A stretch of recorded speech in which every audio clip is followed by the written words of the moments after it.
It's time to put this all together into one nice, neat little package with a bow on it. What we've been doing is to find the area under a curve from one number to another number.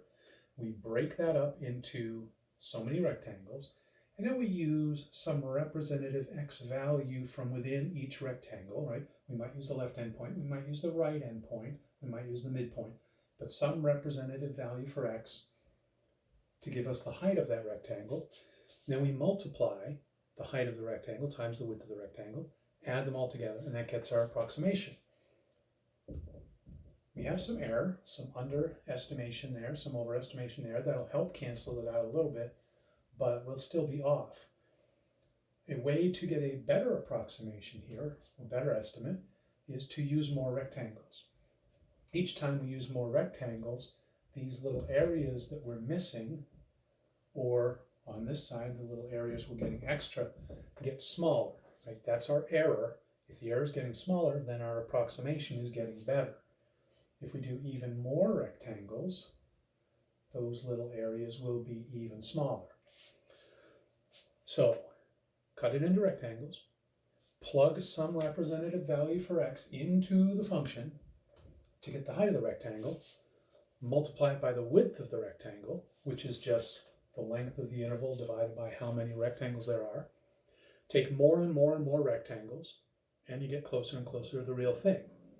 But you already knew that, because you've been looking at it for the last 1 minute and 42 seconds. This notation right here says, take some representative x value from within each rectangle, plug it into the function to get the height of the rectangle, multiply that by the width of the rectangle. You will see this written sometimes as delta x, meaning change in x, kind of like we did when we were talking about the slope between the 2 points to find the slope at a point. The width of our interval here is just called delta x, which is b minus a, the length of the interval, divided by how many rectangles there are.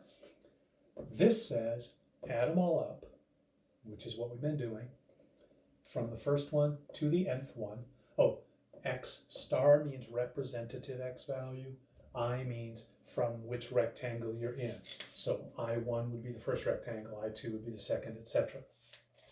Add them all up from the first one to the last one, and then take the limit as n approaches infinity, meaning as you have more and more and more and more rectangles, because that'll get you closer and closer to the real thing. So if we do all this, we get the actual area under the curve. We don't want to have to write that every time. So here's your really important notation. Okay, this is the takeaway from this section. The integral, that's how you say it, the integral from a to b, and it's just a squiggly line, of f of x, or of f. You don't have to say the dx, some people do. The dx is important because it represents the delta x. Right, so we have the height of the rectangle, the width of the rectangle there, and when we start using it for other things, the dx will play a very important role. For the moment, it really is just a formality. It's kind of like adding plus c at the end of an integral. Sorry, we haven't done that yet. So here's your new notation. This is what you're going to be dealing with, and this is what it means. It means the area under the curve from A to B. You're not going to have to use this notation for anything.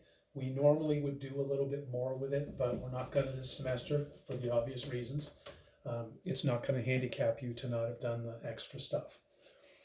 What we are going to do with this is use the fundamental theorem of calculus, which tells us that the integral from a to b of f, the area under the curve from a to b, is equal to big F of b minus big F of a, where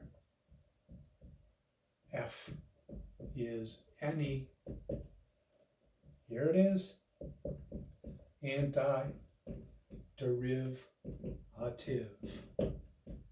of little f. Okay, so this is why we cared about the antiderivative at the end of the last chapter. If we want to find the area under the curve All we have to do is find an antiderivative of the function, plug the upper limit in, that is what that's called. These are called the limits of integration. That's the upper limit, that's the lower limit. Plug the lower limit in, subtract the two, and that will give us the area under the curve. Fascinating, right? And we just turned from conceptual into mechanical. Most of the rest of this chapter is going to be mechanical. But now you've got the concepts. And what I expect you to be able to do is exactly what we did. Evaluate the Riemann sums, understand what's going on, and we'll get to the mechanics next time.